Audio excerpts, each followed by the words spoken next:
We're excited to welcome back composer and musician Amos Cochran. Plus, Amos has a special all-acoustic performance coming up where he'll reunite with a violinist. He's going to tell us all about it. Thanks for being here. Yeah, absolutely. Thanks so much for having me. Hi, guys. Of course. It's so great to see you both. Yeah. So you have launched a new, what is it? It's a music licensing library? Yeah, it's a new kind of music licensing library for films or podcasts, really like any kind of story-based media. And it's a new approach to licensing that I have realized is a problem out in the licensing world. I've been composing films since 2011. So Sure.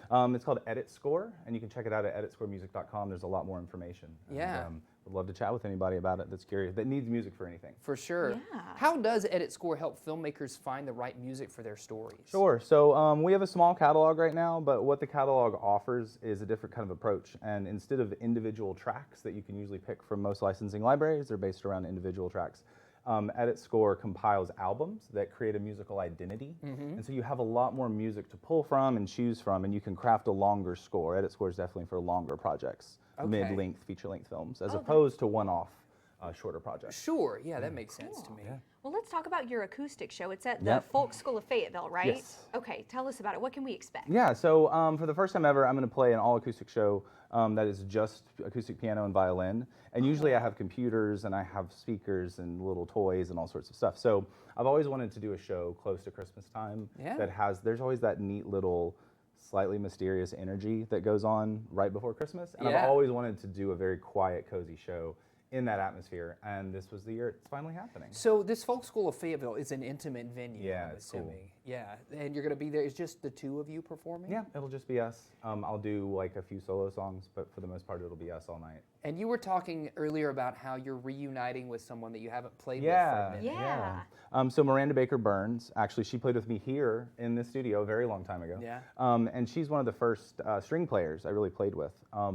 And working with her initially, the first few years I was writing and playing, was just really pivotal in me understanding what it's like to work with string players. And so she moved away for a while, and then she's back, and this show idea happened, and I was like, oh my gosh, what if you did it? So Yeah. she'll be playing great. with me, yeah. We're going to rehearse later this afternoon for the first time in many years, and I'm Wow. really excited about it. How That is- exciting. That is Yeah, awesome. it'll be cool. Yes. For folks that are maybe curious about, because you're a composer, like you compose music for films, and you've been successful in picking up accolades and awards, but kind of tell us about that side of your artistry. Yeah, so it's kind of what I've done longer than anything else at this point. I grew up playing bass in bands on Dixon Street, growing up at George's and those type of venues. And then I shifted over to where I wanted to stay home with my kids and write music. And that's sort of how it came about. It was sort of a necessity of like, I want to be home. How do I keep writing music? And then it just has evolved from there Yeah. Oh, that's great. in a lot of different ways. And then this new live thing is different. I mean, this is music that's mine.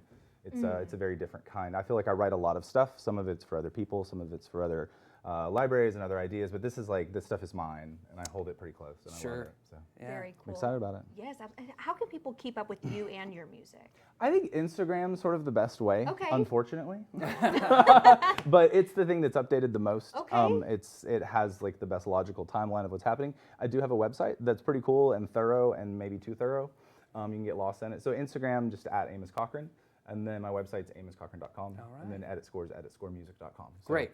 There's lots going on. Yeah, for Great. sure. And you're going to treat us to a song, so we're Yes. going to step aside and Okay, let you all right. play for Thank us. you. Yeah. Great to chat with you both. Yeah, Thank of you so much. Of course.